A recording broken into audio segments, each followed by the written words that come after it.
They basically say, the Palestinians, that we have no right to live in this land, anywhere. See, we've been around here since the days of Abraham. That's almost 4,000 years. Jerusalem has been our capital since King David, over 3,000 years ago. And Jews have clung to this land for all these millennia. That doesn't count. This is occupied land. This is what they say, it's occupied. I mean, the whole thing is a Palestinian narrative that flies in the face of truth, and they've adopted it. Iran is always in the news, particularly now as we sit here. It is 2020, new year, new decade.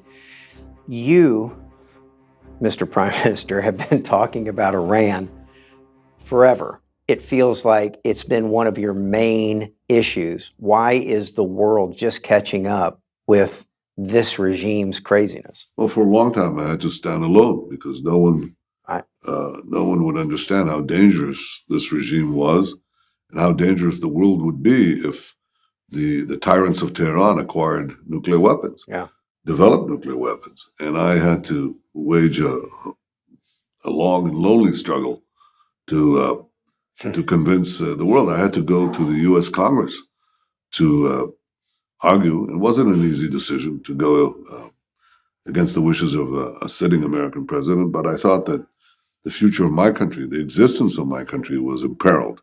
And so I had to speak up against this horrible Iranian nuclear deal, which basically gave Iran a highway to enrich uranium on a massive scale, which is really the critical phase of creating a nuclear arsenal of monumental proportions. So Iran would have an arsenal of nuclear weapons and ballistic missiles, which could reach the United States. None of that is dealt with the deal. The deal doesn't deal with that. So I thought it was important to speak up. And right before the last election, I went to the two candidates, Hillary Clinton and Donald Trump. And I said, if you get elected, you have to tear up this deal. And Donald Trump was elected, and he tore up the deal. On the way, I can tell you, before he did that, we sent our boys, our men, the Mossad, into the heart of Tehran. We found a secret nuclear archive that the Iranians were hiding. We took it and brought it to Israel.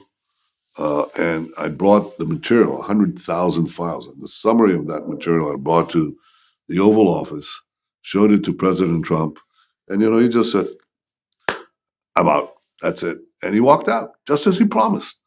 And of course, right now, Iran understands that they'll pay a very heavy price for trying to develop nuclear weapons, and simultaneously for taking the money out of that horrible deal. They were getting billions and billions of dollars, and they began to build an empire under the same Qasem Soleimani that you hear about. In Syria, in Yemen, in Lebanon, they were taking billions of money from the Iran nuclear deal and putting, not to better the lives of the people of Iran who yearn for this betterment, but they took it to build essentially a Shiite empire, a Shiite Iranian empire, to bring death to Israel and ultimately death to America. So this was a crazy deal, and President Trump has completely reversed it. And I'm very glad that after years that I stood alone, there's someone who's picked up the torch. Wow. And it's great. It's a wonderful. General Soleimani is dead. Yeah. How will that change the Middle East? Well, I think, first of all, it sends a message of American determination and American strength. It's a deterrence, a very powerful one. Secondly, Soleimani himself was the architect and the generator of Iran's empirical of the Iranian empire. So he would go to Iran is predominantly Shiite. He would go into say a neighboring country, Iraq, okay, and he would find Shiites, create Shiite militias, commanded by Iraqi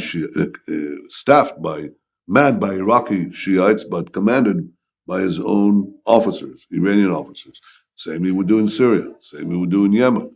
And he was beginning to choke the Middle East. He wants to conquer the entire Middle East, the Arabian Peninsula, and ultimately destroy Israel. He was beginning to push his forces right next to Israel in Syria. And we responded to that very forcefully. We hit back. But it's important to understand that Iran's expansion into this horrible empire that brings misery and death to untold numbers of people in the Middle East, by the way, Jews and Arabs alike, uh, Christians, Muslims, Jews, everyone. I mean, this man was an engine of destruction and conquest and subjugation. And his removal, I think, helps roll back these forces of tyranny. It's a tremendous achievement. Both strengthens American deterrence, but also pushes back Iran's aggression.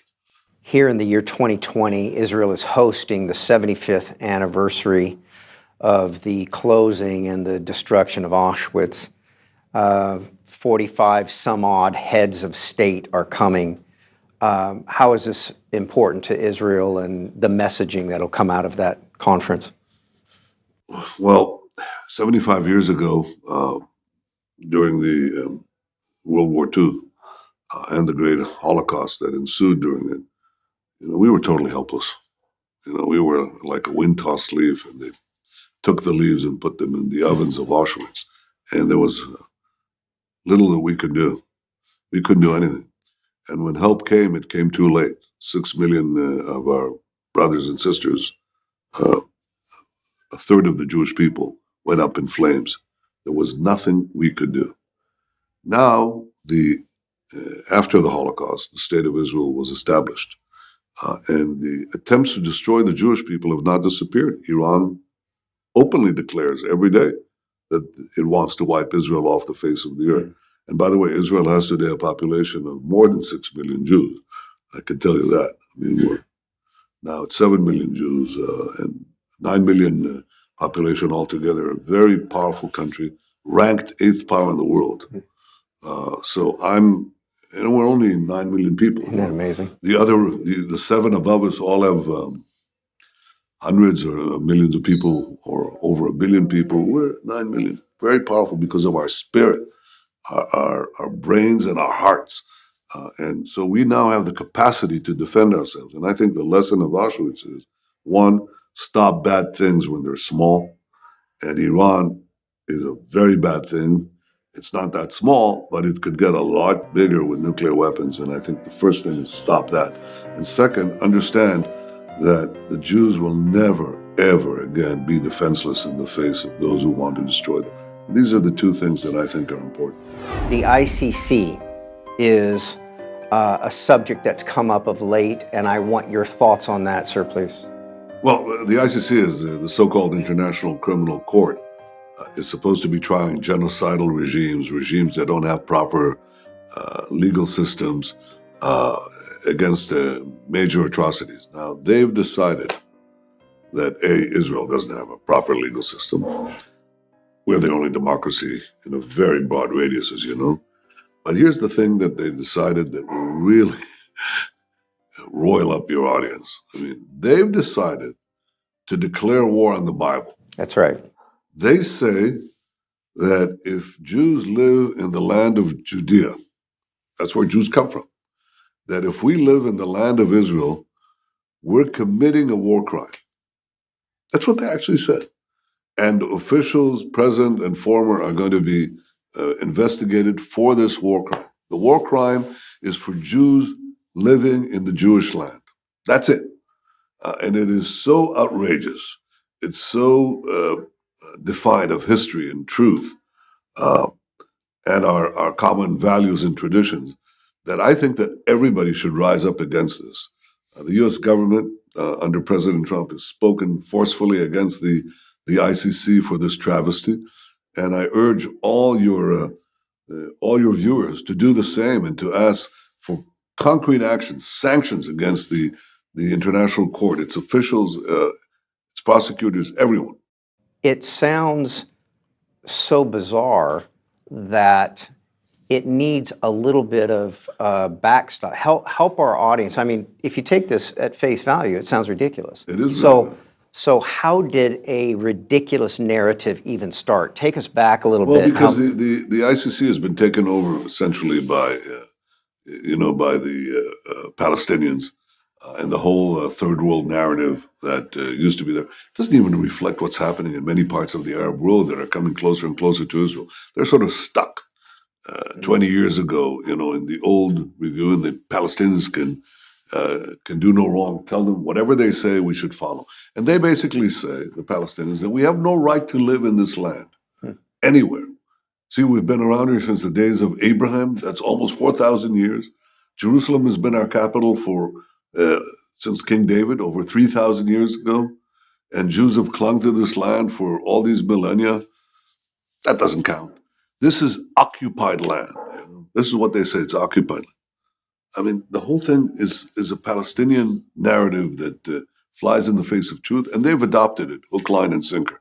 And now I think they know they're not even being deceived. They're joining in the deception. And that's what they want, to declare war on any Jewish presence in Judea and Samaria and in Jerusalem. Yeah.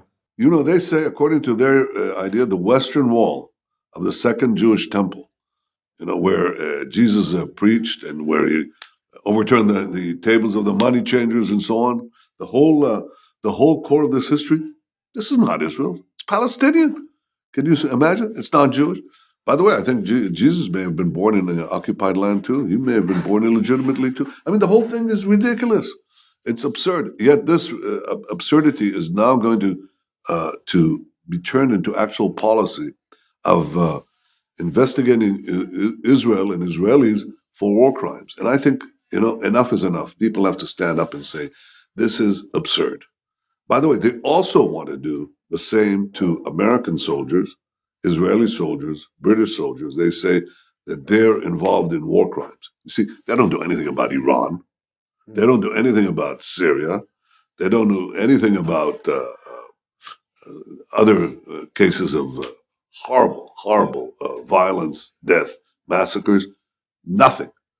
The ones who are guilty are Israel for Jews living in the land of the Jews, and for Israeli soldiers, American soldiers, and British soldiers for defending innocent people against terrorists. They bring them to the dock. So it's a combination of both historical rights and the rights of democracies to defend themselves that they're attacking head on. And I think we should respond by attacking them head on. Let me see if I understand this for our viewers. The UN in 1948 voted that Israel would be a nation born in a day, okay? Fulfilling prophecy from 2,000 years ago that the Jews would regather, okay? All right. So then the Arab influence started pushing into the United Nations. It almost seems like the International Criminal Court is trying to create law out of basically just pressure that the Arabs are putting on the UN, resulting in they're trying to be the Supreme Court of the world. Yeah, well, I think they are. They're not exactly. They're next to the UN, okay? But what the UN, remember the UN declared Zionism as racism, and it took us 25 years to repeal it. It was such an atrocity. Now comes a parallel body that says we have jurisdiction over the United States, over Britain, over Israel, over all the democracies. And we will tell you if you committed a war crime. We can just give you a fake court, a kangaroo court with politicized judges, politicized prosecutors, who are representing the I would say a far left view, okay? Conniving with the Palestinians. And we're going to declare you out of the blue. We're going to say that Israel is committing war crimes for Jews living in the land of the Bible. Outrageous. We're going to say that Israeli soldiers who belong to the most moral army in the world, I would say none more, who are fighting terrorists, who are hiding behind civilians and attacking civilians. When we pinpoint our attacks against the terrorists, we're committing the war crimes. That's what they're saying. That's outrageous. The same about American soldiers in Afghanistan, fighting Al-Qaeda, fighting Baghdadi and so on. They're going to take them for war crimes too, and Britain and so on. So they're basically on a full frontal attack on the democracies, both on the democracy's right to defend themselves and on Israel's right, the Jewish people's right to live in their ancestral homeland, the land of Israel. What do you want our audience to do? Attack this. Okay. How? This is a kangaroo court. This is a fake court calling on your representatives, your governments, to apply an American law that is already there. And this administration has already brought that up. And I'm very glad and very grateful to President Trump and Secretary Pompeo for standing up with us. But I think what we want to do now is really accelerate the fight back. There is a provision in American law, which is popularly known as the Hague Invasion Act. Right. The ICC sits in The Hague in Holland. I don't think they actually mean that if people, if the court, the international court, decides to rule against an American citizen or an American soldier or one of America's allies, the United States has the prerogative to take very strong action against the ICC, the International Criminal Court, in The Hague. That's called the Hague Invasion Act. Right. Now, you want to put teeth into the Hague Invasion Act, and you want to tell this court, we're not going to sit there and take it lying down. We're going to fight back, because this is just the beginning. Israel is just the beginning. The next target will be the United States and other democracies. But I think the fact that they're beginning with something so outrageous as to declare a war crime of Jews living in Judea, Jews living in Jerusalem, Jews living in the land of the Bible, it's so outrageous. It's so anti-Semitic. It's so, it's like if you actually said somewhere in the world, oh, Jews can't live in this place, people Right. will be up in arms. They say, what is this? This is racism. This is ethnic cleansing. It's terrible. Here, the International Criminal Court, supposedly representing international justice, is saying Jews are not only excluded, not only are they, pushed out of a territory, they're pushed out of their own land, and we're going to declare it a war crime if they live there. It's so impossible. I'm sure people are listening to this, and they say, no, it can't be. Yeah. No, it can't be. It can't be so outrageous. They're taking the Bible and stepping on it and just, destroying it, shredding it to bits. How could they do that? Well, they can do that if they think they can get away with it. And if we collectively, we in Israel, you in the United States, we speak up against that and begin to take actions against the court, then I think they'll understand that they'll have to go somewhere else. This is really action against the biblical narrative of Israel. Totally. Hey, I'm Mati Shoshani, and thank you for watching the TBN Israel YouTube channel. We hope this video gave you greater understanding of Israel and her people. If you haven't already, subscribe to our channel and hit the notification bell so you never miss a video. We'd love to hear from you, so be sure to share what you've learned and ask your questions in comments below. And invite your friends to join the conversation.